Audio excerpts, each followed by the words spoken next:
ఈరోజు చాలామంది సేవకుడన్నా సేవ అన్న ఏదో చీప్గా మాడుతున్నారు. వీళ్ళు దశంభాగాలు అడుగుతారు, డబ్బు కోసం చేస్తున్నారు, అది ఇదని. నేను చాలాసార్లు చెప్పారు, దౌర్భాగ్యులారా. నా కింద కామెంట్లు పెడుతుంటాడు, దశంభాగాల కోసం మతం మారినోడని పెడుతుంటారు. నాకు పనికి మానలేదు వాళ్ళు. నేను వాళ్ళతో చెప్తుంటారు, దౌర్భాగ్యులారా, నేను ఎప్పుడెవరిని దశంభాగాలు అడగలా. 16 ఏళ్ల నుంచి సేవలో ఉన్నా.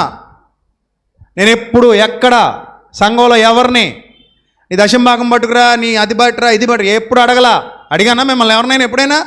అడగను, నాకు అవసరం లేదు. అది కానుకలు పడతాం, అది కూడా కేవలం సేవా పరిచర్యకు ఉపయోగించడానికి మాత్రమే. ఎలాంటి బలవంతం లేదు. ఎందుకంటే ఇక్కడ బోలెడని కార్యక్రమాలు జరుగుతాయి, ఒక్కడి వల్ల అవ్వయి.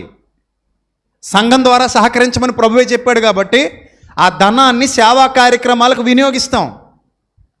అది అంతే తప్ప మీ డబ్బులు ఇవ్వండి, మీ డబ్బులు ఇవ్వండి అని ఎవరిని ఇప్పుడు అడుక్కోలేదు, అడగం కూడా అలాగా. ఎందుకంటే క్రైస్తవ్యంలో ఆ సిస్టమే లేదు.